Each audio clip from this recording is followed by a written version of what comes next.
அன்பானவர்களே, நாம் எல்லோருமே இந்த வாழ்க்கையில் உயர வேண்டும் என்ற எண்ணத்தோடு தான் வாழ்ந்து கொண்டிருக்கிறோம். அப்படி நாம் உயர்வதற்கு இந்த வேதத்தின் மூலம் ஆண்டவர் நமக்கு என்னென்ன காரியங்களை கற்றுக் கொடுக்கிறார் என்பதை நாம் தெரிந்து கொள்ளப் போகிறோம். ஆபிரகாம் என்ற ஒரு மனிதனை ஆதியாகமத்திலே நாம் பார்க்கின்றோம். இந்த ஆபிரகாம் பார்த்தீர்கள் என்றால், அவன் ஒரு சிறிய யுத்தத்தை அவன் நடத்தி ஒரு வெற்றியை பெறுகிறான். அந்த வெற்றியை பார்த்துவிட்டு ஒரு ராஜா என்ன செய்கிறான் என்றால், இந்த ஆபிரகாமுக்கு வெகுமதிகளை கொடுக்கிறான். ஆனால் ஆபிரகாமோ அந்த வெகுமதிகளை ஏற்றுக்கொள்ளவில்லை.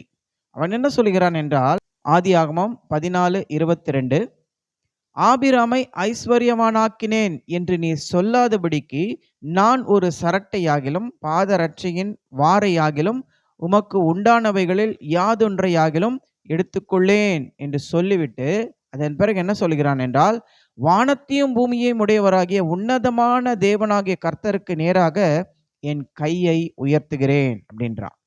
இதிலிருந்து நாம் என்ன தெரிந்து கொள்கிறோம் என்றால், இந்த ஆபிரகாம் எந்த ஒரு மனிதனையும் அவன் சார்ந்து வாழவில்லை. எந்த ஒரு மனிதரையும் அவன் ஆதாரமாக வைத்துக் கொள்ளவில்லை.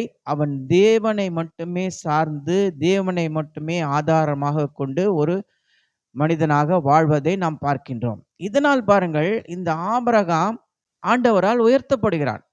எப்படி உயர்த்தப்படுகிறான் என்றால், அவன் ஒரு செல்வ சீமானாக வாழ்ந்தான் என்று வாசிக்கிறோம். அவன் விசுவாசிகளின் தகப்பனாய் இருந்தான் என்று நாம் வாசிக்கிறோம்.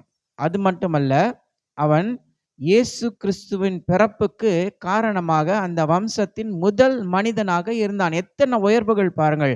அவனுக்கு கிடைத்த இத்தனை உயர்வுகளுக்கும் காரணம் அவன் தேவனை மட்டுமே சார்ந்து வாழ்ந்ததுதான். எனவே அன்பானவர்களே, உங்கள் வாழ்க்கையில நீங்கள் உயர வேண்டும் என்று சொன்னால், நீங்கள் தேவனை சார்ந்து வாழுங்கள். கர்த்தர் உங்களை உயர்த்துவார். கர்த்தர் உங்களை ஆசீர்வதிப்பார்.